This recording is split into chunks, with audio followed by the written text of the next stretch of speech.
यह लंदन है, दुनिया का सबसे बड़ा शहर। मैं 22 बरस से यहाँ रहता हूँ। रोजाना इसी सड़क से गुजरता हूँ और रोजाना यह सड़क मेरा नाम पूछती है। यह पूछती है कि चौधरी बलदेव सिंह कौन है, कहाँ से आया है, क्यों आया है। फिल्म दिलवाले दुल्हनिया ले जाएंगे की शुरुआत मशहूर दिवंगत अभिनेता अमरीश पुरी की इसी लाइन से होती है। हालांकि समय के साथ ना ही क्षेत्रफल और ना ही आबादी के हिसाब से लंदन दुनिया का सबसे बड़ा शहर रह गया है। क्षेत्रफल के हिसाब से दुनिया का सबसे बड़ा शहर मॉस्को है, वहीं आबादी के हिसाब से जापान की राजधानी टोक्यो। लेकिन आज कई ऐसे लोग लंदन में रहते हैं जिनसे दुनिया पूछती है कि लंदन ही क्यों, और लंदन के स्थानीय निवासी पूछते हैं कि यह कौन है और यहाँ क्यों आए हैं।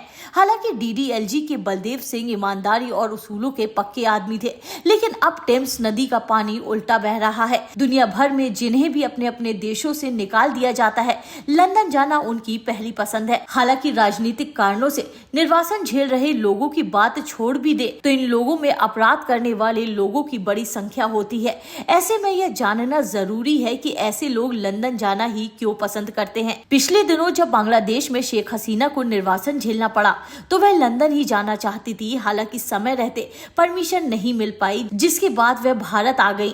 पाकिस्तान के पूर्व प्रधानमंत्री नवाज शरीफ भी करीब 4 साल तक निर्वासन में लंदन में रहे थे।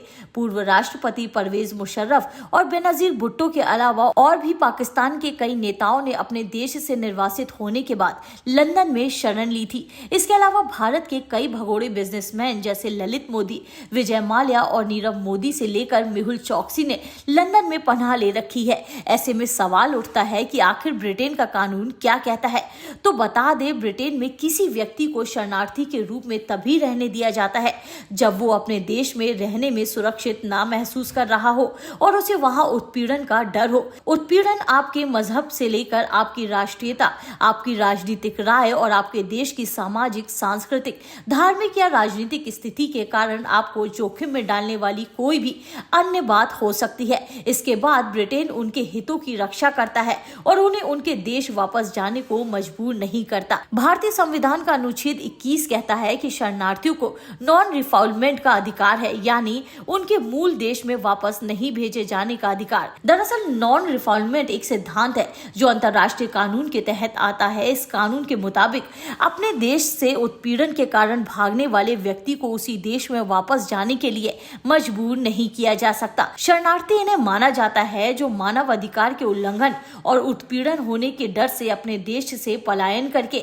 दूसरे देश में शरण लेने के लिए जाते हैं। उन्हें डर होता है कि उनकी अपनी देश की सरकार उनकी सुरक्षा नहीं कर सकती है। ऐसे में उनके पास अपने देश से बाहर जाने के अलावा और कोई विकल्प नहीं होता। फिर वह दूसरे देश में जाकर अपनी सुरक्षा की मांग करते हैं।